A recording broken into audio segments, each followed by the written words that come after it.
This is a GG remix collabo. Can we talk? I wanna hear from you. I wanna hear your voice. I wanna hear your thoughts. Everything you gotta say. Just understand that it's possible to make a change and come together. Her Excellency wanted to come and do an urban arts forum at our place, and you know, I was shocked. I was really shocked. And also to find out that you know, part of her mandate was to talk about how youth and arts can contribute to a community and a community's development.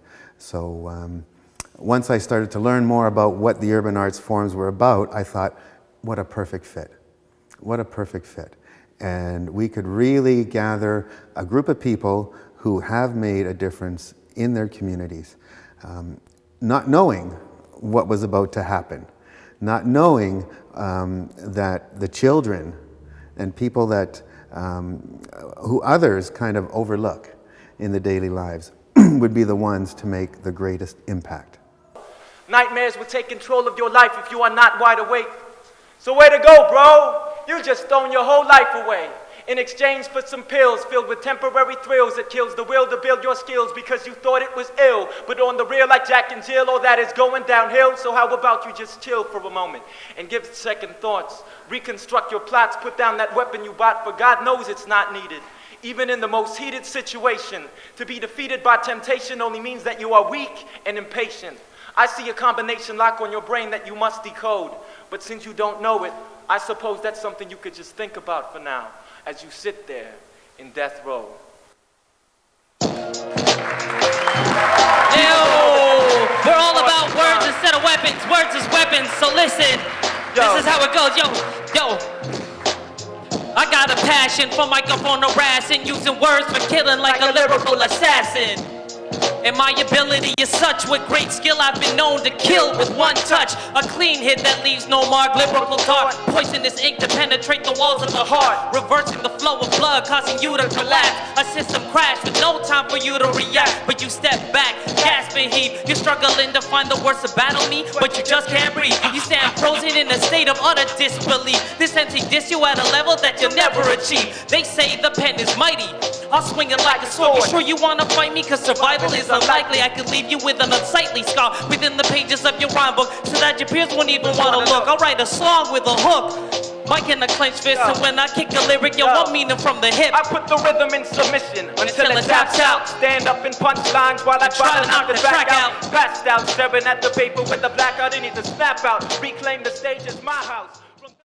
When the Governor General held her forum here, I felt a sense of urgency in not only her message, but indeed the young ladies that spoke and openly read a letter to the Governor General, more or less a cry for help. And I felt that in my capacity as a member of a government that we have to do something. I thought that what a brilliant opportunity to have these two young children read the letter on behalf of their class and bring awareness in this type of a forum. And not only that, but to invite the people here to our place on that night who could make a difference.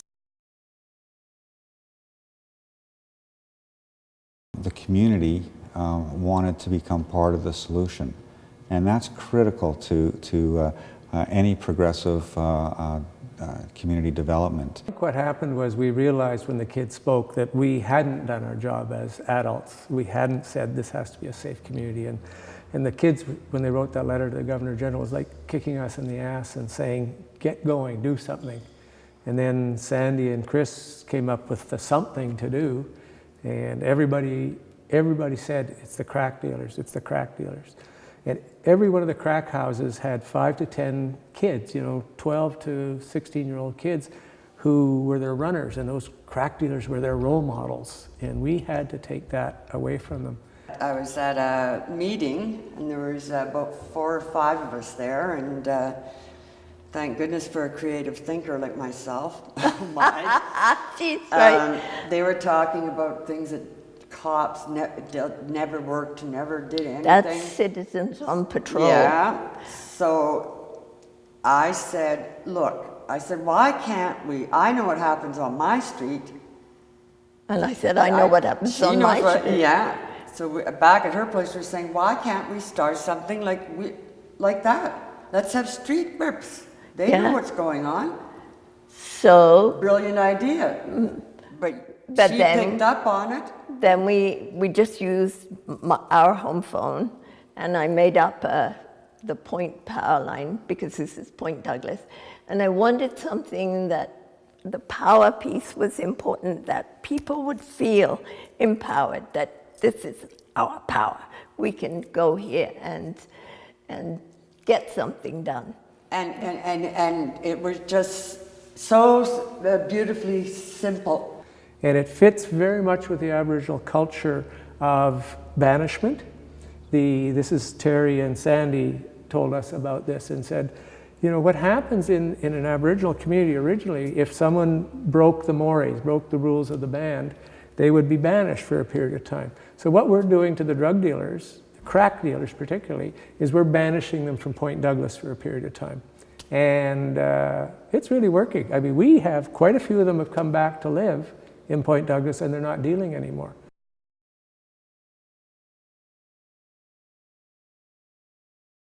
We weren't big on throwing a bunch of people in jail, so we discovered this method of getting the dealers evicted, and the provincial government has set up this plan called the Community Safety Act, and they didn't need criminal code level of justice. They needed proof that it seemed like they were dealing, and they couldn't arrest them, but they could evict them, which was perfect for us.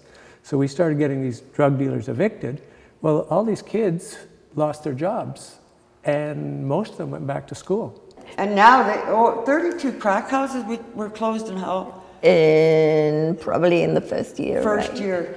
Now we can work with people, and that allows us to tailor our approaches from a solely enforcement-based approach, which is essential. We still have to, arrest the bad guy, and do our search warrants and do the enforcement-based strategies, but we also have to work in a more holistic manner, like I said, through policing, crime prevention, through social development with the prevention and intervention strategies. I think government has to stop playing the role of being the savior of all.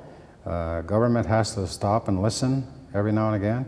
That in fact, young people like those two young ladies that I heard back in 2007 also have ideas of how they want to restore peace and harmony in North Point Douglas. And I took the comments that they made to the Governor General very seriously.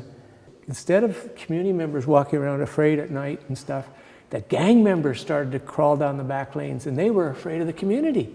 And it was almost like a huge wave took over the community as people said, hey, they're afraid of us instead of us being afraid of them. When children have a serious issue and a serious concern, that if caring and willing adults can gather around those children, that change can happen. Talking to more people about the problems that people might be having, about like how they might be having problems about their family members, and how the family members might be getting addicted to some of the things that they didn't used to be doing, about what kind of area you're living in. Maybe you could tell someone about that. Join clubs, try to stay safe, don't get into violence. Getting into more programs to start telling people that that they can start working with you and all that. This model would work in any community. I really think so.